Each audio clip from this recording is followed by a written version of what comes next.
New York City in spring 1989 was overtaken by fear, murders, drug-fueled violence, and economic disparity made headlines. Central Park, once a symbol of serenity, became associated with assaults and robberies. Black and Latino families in Harlem watched with alarm as tension grew. On April 19th, a group of teenage boys gathered in the park. Some skipped school, some simply rode bikes. They threw rocks at cars and followed joggers. The city buzzed with suspense and suspicion.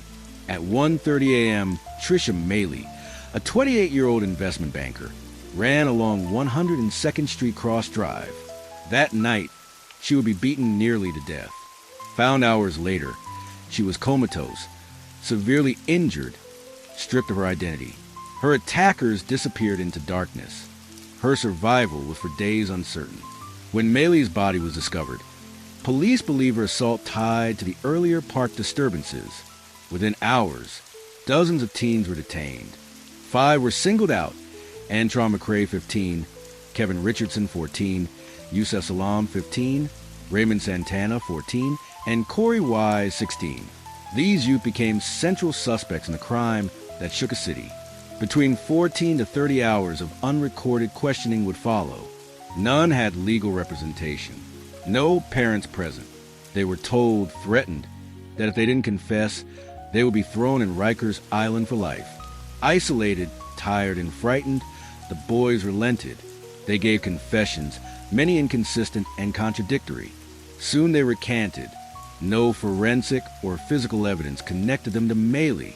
No witness placed them at the crime scene. But their signed confessions became documentary centerpieces in the prosecution's case. The boys were split up, each taken to different rooms. Each told a different story, and none had their parents or legal counsel present, though all were minors. For hours, the police fed them information, dates, times, details about the crime scene. They were promised they could go home if they just helped the investigation. That help in the eyes of the NYPD meant naming names, even if it meant telling lies. Kevin Richardson, just 14, was interrogated with a swollen eye and cuts on his face. Injuries, he said, came from a police officer who hit him during questioning. Antron McCray's father pressured him to say what the police wanted. He later said, "I told my son to lie. I thought if he did, they'd let him go." One by one, the boys began to give statements that contradicted each other, but aligned with the narrative detectives were building. Their stories didn't match. They named different people at different locations. The times were off. The details were inconsistent. But in the eyes of the law, it didn't matter. The videotape confessions were recorded only after hours of unrecorded questioning. The camera capture broken.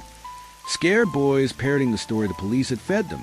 They spoke in soft voices, with slumped shoulders, occasionally looking off-screen at officers for approval. There was no physical evidence linking the boys to the crime. No DNA, no blood, no fingerprints, no witnesses. But with the tapes in hand, the NYPD had what they needed: a confession, several in fact. And that was enough. In the press, the boys were branded as monsters, wolf pack, animals, savages. Headlines dehumanized them. Reporters repeated the police narrative. And New York, gripped by fear, believed it. Donald Trump took out full-page newspaper ads calling for the return of the death penalty. "Bring back our police," he wrote. "Bring back the death penalty." He didn't mention that the boys hadn't even been tried yet. The city had made up its mind. These boys were guilty. Their trials were rushed. The confessions were the centerpiece of the prosecution's case. Jurors wept watching the tapes. Prosecutors painted the boys as heartless, violent predators. The defense struggled to argue against videos that, though false, looked like the truth. In 1990, the boys were convicted. Yusef, Antron, and Raymond were sentenced as juveniles. Corey, the oldest, was sent to adult prison. Kevin, too, would endure time in a system that treated him like a man, though he was just a boy. They were sent away with numbers instead of names. Their futures erased, their childhood stolen, and the truth, still hidden in the shadows, waited to be heard. After the trial ended and the nation moved on, 5 boys, barely teenagers, and in some of the harshest juvenile and adult detention centers in New York. Kevin Richardson was just 14. He was sent to a juvenile facility upstate. Raymond Santana, only 14 too, was sent away from his family. His world changed overnight. Antron McCray, just as young, had to carry the weight of guilt he didn't deserve.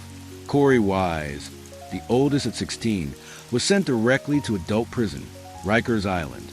And Yusef Salaam, quiet and thoughtful, entered juvenile detention, unsure if he'd ever feel freedom again. They were kids in cages, stripped of innocence, hope, and often dignity. Corey Wise's story is particularly heartbreaking. Because of his age, he didn't go to juvenile detention like the others. He went straight to Rikers, one of the most violent jails in the country. There, he endured beatings from inmates and officers alike. He was placed in solitary confinement for his own protection, but it became another form of torture. He spent months, then years in near-complete isolation, alone with nothing but his thoughts, his pain, and his memories. Corey began to keep journals, scribbling his truths in notebooks. He missed his mother, his sister, his childhood. He never stopped believing in his innocence, even when the world had forgotten him. Raymond Santana tried to hold on to hope, but grew bitter. He was released after 5 years, but freedom didn't feel like freedom. He had a felony on his record, no job prospects, and a city that still saw him as guilty. Kevin Richardson came home a different boy. He was quieter, withdrawn. Friends were gone. The media glare had vanished, but so had the support. He'd been branded for life. Yusef Salaam found refuge in books. He read about the law, justice, religion. He began to find purpose in understanding the very system that had crushed him. Antron McCray couldn't talk about it. He shut down, unable to share even with his family. "I lost my childhood," he later said. "They took my soul." Their families never stopped fighting. Their mothers visited, wrote letters, and pleaded with lawyers and the media. But few listened. The city had its story. 5 boys, black and Latino, who confessed. That was enough. There was no room for doubt. No real investigation into the DNA. No effort to find the real attacker. And so the truth was buried beneath the concrete walls of prison cells. For years, the Central Park Five faded into obscurity, just names in a court file. As the years passed, the boys became men, shaped by a system that never saw them as children. They missed birthdays, graduations, holidays. They missed a chance to be normal teenagers. And outside, the world moved on. The media stopped covering the case. The prosecutor, Linda Fairstein, wrote books and gained fame. Donald Trump, who had once taken out a full-page ad calling for the death penalty, moved on to other controversies. But the truth was still out there, waiting to be heard. The Central Park Five were locked away, not just physically, but in the public imagination. For most of America, their story had ended, but for the 5 men at the center of it, the story was just beginning, because truth doesn't die in prison. It waits, quietly, for someone to listen. By the late 1990s, most of the Central Park Five had completed their sentences. Some had been released on parole. Others served time in adult prisons. They were free, but their names weren't. The word rapist still followed them. The stain of that night in Central Park still tainted their lives. Raymond Santana struggled with employment. Antron McCray moved away and stayed quiet. Yusef Salaam turned to poetry and activism. Kevin Richardson found solace in music. Corey Wise, who had served the longest time, was a ghost of himself. Prison had left deep scars. But everything was about to change with one conversation.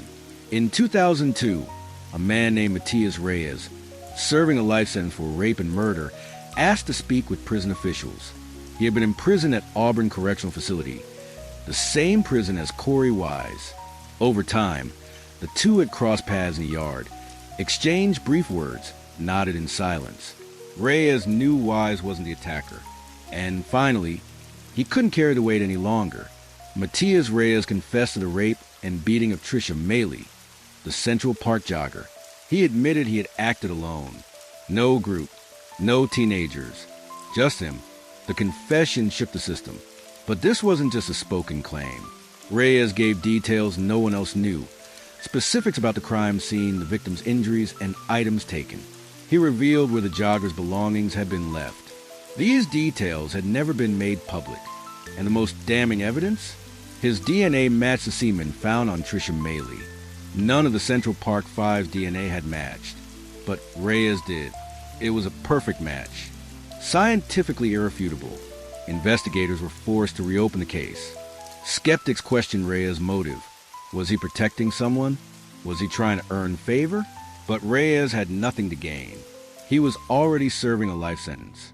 His confession brought him no legal benefit, only the truth. As the evidence piled up, the truth became impossible to deny. The Central Park Five had been innocent all along. In December 2002, the Manhattan District Attorney's Office vacated the convictions of all 5 men. Their names were cleared, their records expunged. But what they had lost, time, childhood, trust, could never be returned. After 13 years, justice had finally arrived, but it was far too late. December 19, 2002, after more than a decade, the court finally did what should have been done from the beginning. The convictions were vacated. The Central Park Five were officially exonerated. But what does freedom mean after years of being labeled monsters? What happens when society takes your childhood, your identity, and your voice? The press gathered outside the courthouse as each of the 5 walked out. Not boys anymore, but men, some with children, some still struggling, all deeply changed. The exoneration was national news, but for the 5 men at the center of it, it wasn't a celebration. It was a release from pain, from silence, from a story that never should have been theirs. Each of them had lost precious time. Raymond Santana was just 14 when arrested. He'd spent years in and out of prison, unable to shake the label rapist. Yusef Salaam had gone from the gifted program in school to a cell. Antron McCrae's relationship with his father collapsed. His dad had pressured him to confess. Kevin Richardson had his dreams of becoming a musician shattered. And Corey Wise, who was 16 and tried as an adult, had endured some of the worst horrors Rikers and Attica had to offer. Beatings, isolation, suicide attempts, trauma that never left him. The city didn't apologize. The NYPD didn't take responsibility. The prosecutors who built the case, including Linda Fairstein, stood by the investigation, even after DNA evidence cleared them, even after the real attacker confessed, even after the public tide had turned. For many in power, admitting error was a step too far. But the 5, they didn't stop there. In 2003, the Central Park Five filed a civil rights lawsuit against the city of New York for malicious prosecution, racial discrimination, and emotional distress. The city fought it fiercely. It dragged on for over a decade. Then, in 2014, the city settled the case. The 5 were awarded $41 million, about $1 million for each year they'd been wrongfully imprisoned. It wasn't justice, but it was recognition. And for many, that mattered. The men began to share their stories, in interviews, on stages, in schools. They spoke about the injustice, the damage, and the healing. They turned their trauma into testimony. Corey Wise donated hundreds of thousands to support criminal justice reform and founded the Corey Wise Innocence Project. Yusef Salaam became a motivational speaker, author, and advocate for change, eventually running for office in New York. Kevin Richardson helped launch music and arts programs for at-risk youth. Raymond Santana started a clothing line called Park Madison NYC, a tribute to his Harlem roots, and joined advocacy campaigns around juvenile justice. Antron McCrae largely stayed out of the spotlight, choosing a quieter path, focusing on family and peace. Their bond remained unbreakable. 5 boys forced into a lie. 5 men rebuilt by truth. Before the arrests, before the trial, before any evidence, the public had already made up its mind. And that was no accident. On April 21st, 1989, just one day after the Central Park jogger was found, headlines exploded. The New York Post screamed, "Wolf packs prey." The Daily News called the teens savages. And the New York Times spoke of wilding. The boys hadn't even seen a courtroom yet, but the media had already declared them guilty. News anchors repeated the word, wilding, a slang term no one had ever heard before. Police claimed the boys had used it to describe their actions, but there was no audio, no transcripts, just a word thrown into the spotlight and repeated endlessly. The public was fed fear, not facts. And behind the fear, a story was taking shape. Black and brown boys, running loose, attacking innocent white women. It was a narrative older than America itself. TV shows reenacted the alleged crime with shadows and screams. Newspapers printed the boys' full names, their photos, and home addresses. Even though they were minors, there was no presumption of innocence. There was only spectacle. And into that spectacle walked Donald Trump. Just 2 weeks after the arrest, Trump, then a real estate mogul, paid $85,000 to run full-page ads in 4 major New York newspapers. The headline was chilling. "Bring back the death penalty. Bring back our police." The ad didn't name the boys, but everyone knew who it was aimed at. Trump wrote, "I want to hate these muggers and murderers. They should be forced to suffer. Maybe hate is what we need if we can get something done." It was a message sent not just to the courts, but to the entire country. And the country listened. Marches were held. Protesters demanded justice for the jogger. Radio hosts fueled outrage. Editorials called the boys animals. The boys' families were harassed. Their homes were vandalized. In schools, hallways, and playgrounds, kids whispered their names with fear and disgust. It wasn't a trial. It was a media lynching. Years later, when the 5 were exonerated, some of the very same outlets that demonized them refused to print front-page corrections. Some never apologized. And Trump? He never walked it back. Not when the DNA matched Matias Reyes. Not when the confessions were proven false. Not even when asked decades later. In 2016, during a CNN interview, he was asked directly if he still believed the 5 were guilty. Trump doubled down. "They admitted it," he said. "They confessed." Even in the face of irrefutable truth, the myth lived on. That's the power of a story once it's fed to the public. And for black and brown youth in America, it's a deadly story. One where skin color can outweigh truth. One where bias becomes evidence. One where fear becomes justice. The Central Park 5 weren't just convicted by the courts. They were convicted by headlines, by cameras, by a society trained to fear them. They were guilty, not before proven innocent, but before ever being seen as human. By the time 2001 arrived, the Central Park 5 had served their sentences. They were no longer boys. They were men. Yusef, Kevin, Antron, Raymond, and Corey had all been released. But the stain of guilt still followed them everywhere. Jobs were hard to find. Friends were lost. The label, rapist, criminal, thug, stuck like glue. They tried to move on. But the system that broke them didn't offer repair. It only offered silence. Until a man named Matias Reyes stepped forward. He was an inmate at Auburn Correctional Facility, the same prison where Corey Wise had been sent. They had crossed paths more than once. One day in 2002, out of nowhere, Reyes requested to speak to authorities. And what he said changed everything. "I did it." The jogger in Central Park. That was me, alone. It was a full confession. He gave details only the true attacker would know.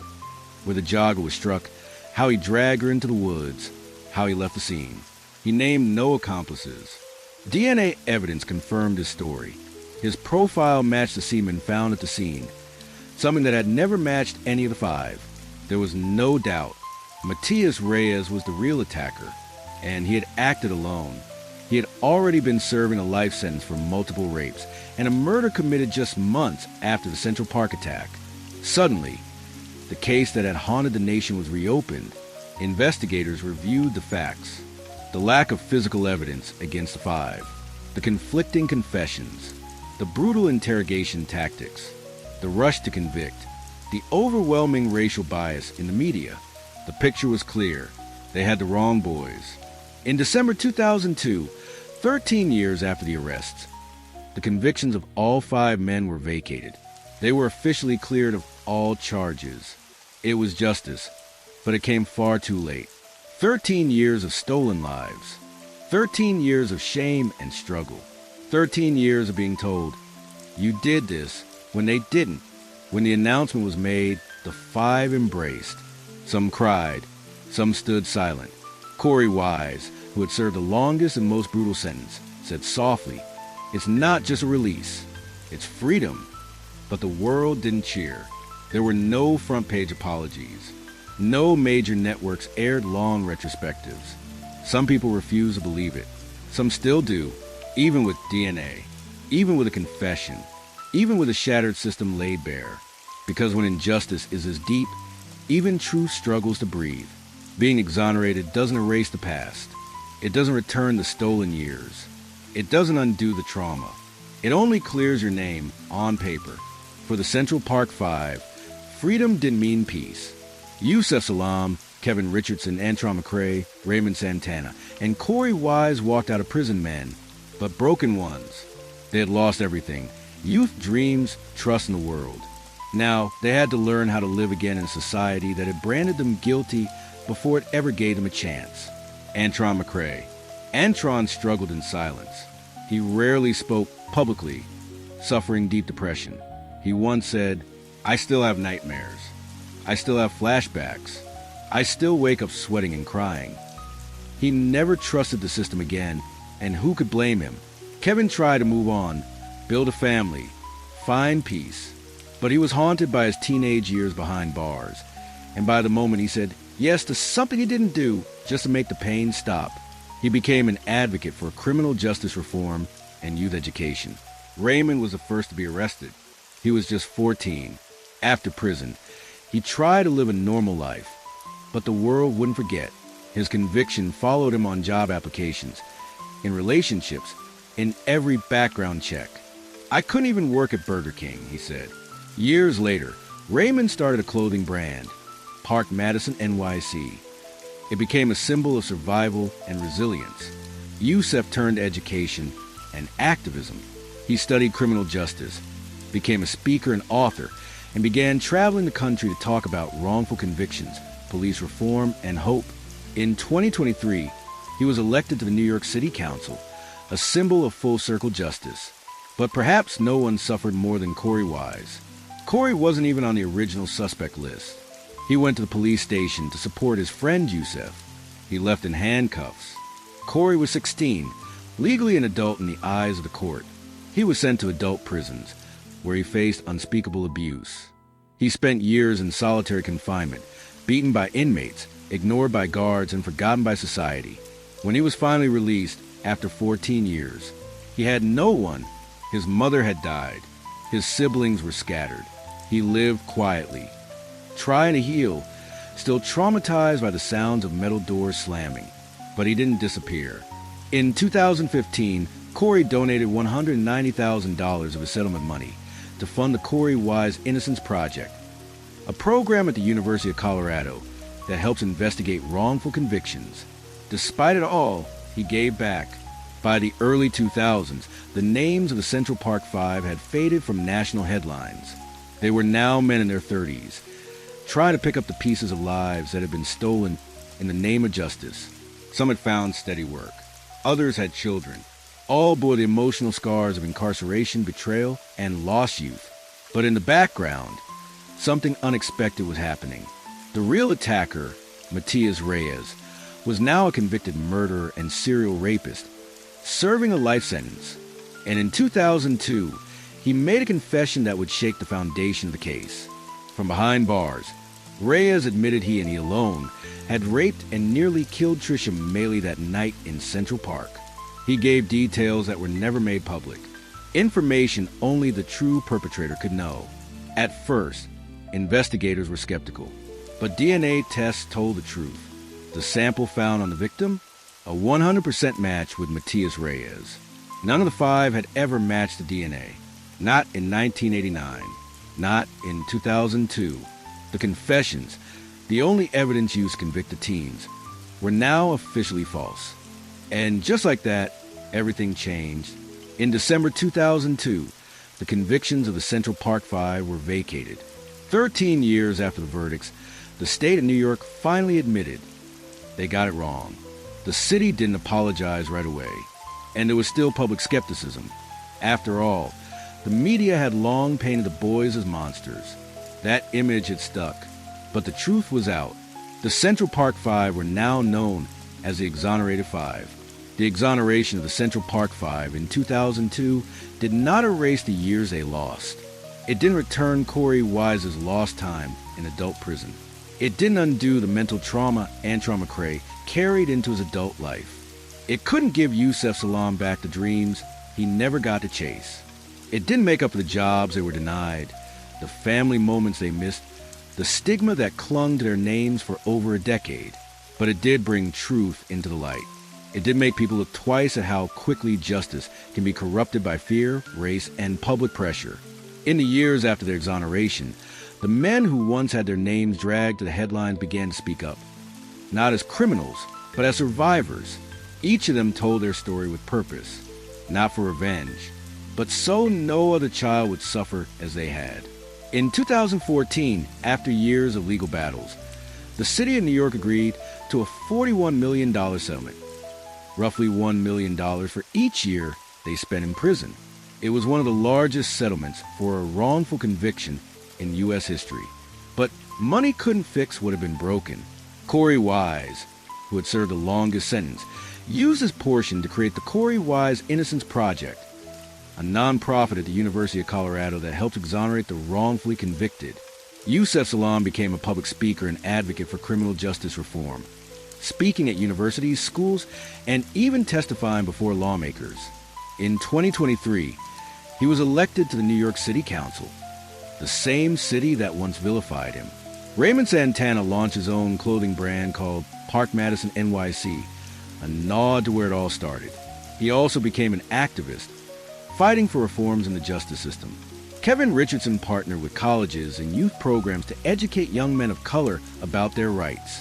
A scholarship in his name was established at Syracuse University, a dream he once thought lost. Antron McCray stayed largely out of the spotlight. His wounds ran deep. He focused on family, on healing, and on staying grounded. But when he spoke, his words carried the weight of a survivor who never asked to become a symbol. Together, they stood as a reminder of what the system had taken and what it could never fully return. Their story caught the attention of the world once again in 2019, when acclaimed director Ava DuVernay released a Netflix miniseries, When They See Us. It dramatized their story in vivid, heartbreaking detail. The series reached millions, and for many, it was the first time they truly saw what had happened. The public reaction was explosive. Viewers wept. Protests reignited. Celebrities spoke out. Schools held screenings. Lawmakers took notice. America was forced to confront a painful truth: that 5 children had been sacrificed for the illusion of justice. When They See Us gave the exonerated 5 something they had long been denied. Not just justice, but humanity.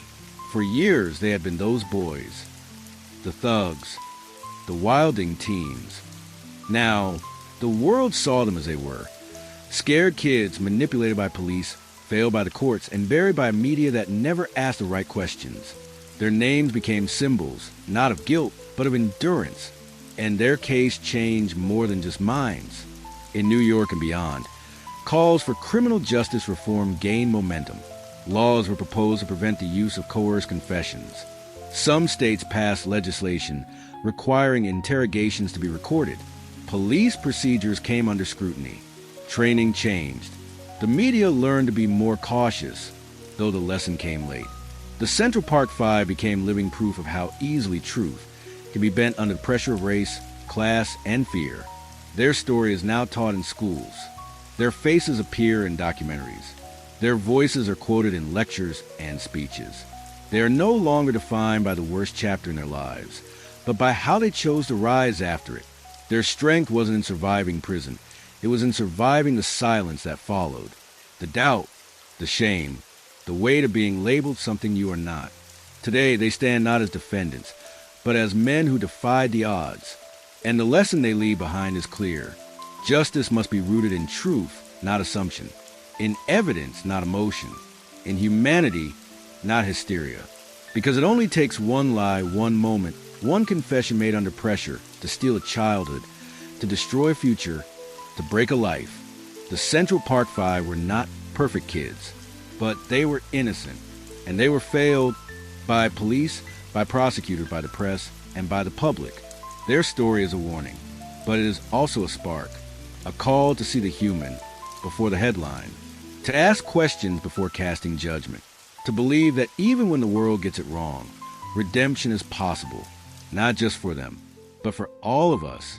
Decades after the arrests, after the trials, after the prison cells slammed shut and open again, the story of the Central Park Five still reverberates across America, because their story didn't end with exoneration. It began something bigger. Their names, Antron McCray, Kevin Richardson, Yusef Salaam, Raymond Santana, Corey Wise, became symbols not just of wrongful conviction, but a system in desperate need of change. And while their case was unique in its spotlight, it was never alone. Since their exoneration, over 3,400 people in the United States have been proven innocent and freed from prison, some after decades, some from death row, many because of the same failings that ruined the lives of the Central Park Five: coerced confessions, racial bias, prosecutorial misconduct, and media frenzy. The case helped ignite the innocence movement, fueling efforts by lawyers, activists, and scholars to re-examine closed cases, reform outdated policies, and expose systemic flaws. And in the wake of When They See Us, a new generation learned their names and saw their own faces in their pain. Teenagers watched and cried. Parents held their children closer. Schools held town halls. Politicians quoted Corey Wise in speeches. Students wrote essays about Yusef Salaam's redemption. Protesters chanted their names alongside George Floyd, Breonna Taylor, and Trayvon Martin. Names that also symbolize the deadly intersection of race and justice in America. Because what happened in 1989 isn't frozen in time. The fear, the media frenzy, the rush judgment, the bias, it still happens. When police kill an unarmed black teen and the media prints their mugshot instead of their school photo, that's an echo. When a child is interrogated for hours without a lawyer, that's an echo. When a community is told to be afraid, and the face they're told to fear is black or brown, that's an echo. And when that fear overrides truth, overrides facts, overrides humanity of the accused, that's not just an echo, that's a pattern. The Central Park Five became the exonerated five, but they'll be the first to tell you. They represent thousands more whose stories were never told, who never got justice, who still sit in prison for crimes they didn't commit. And so, they keep speaking. They walk into classrooms and courthouses. They sit on panels with lawmakers. They talk to kids who look like they once did, and remind them they are more than the labels forced upon them. And they remind America justice must be earned every day, because the system doesn't just need to be reformed. It needs to be reimagined, from how we police, to how we prosecute, to how we protect our most vulnerable. That means mandatory legal counsel during youth interrogations, recorded interrogations, racial bias training for police and prosecutors, media accountability, independent review of convictions. The Central Park Five story is no longer about what was done to them. It's about what they do now and what we all must do. Their pain became a platform. Their silence became a megaphone. And their suffering became a call to action. As the documentary closes, we don't remember the boys as suspects or as statistics or as mugshots. We remember them as sons, as survivors, as men who lived through one of the darkest chapters in American criminal justice and came out stronger. Raymond, Kevin, Antron, Yusef, Corey, their names are no longer a question of guilt. They are proof that justice delayed can still be justice fought for if we are brave enough to listen. And so we ask the same question they were never given the chance to ask. What if it was you? What if it was your child? What if you were 14 and no one believed you? This story isn't over, because the echoes are still with us, and the fight for truth, for real justice, must continue. Don't forget to leave your thought in the comments. Click on the like button, share, and subscribe. You can also visit our page to watch more video like this about Black American history.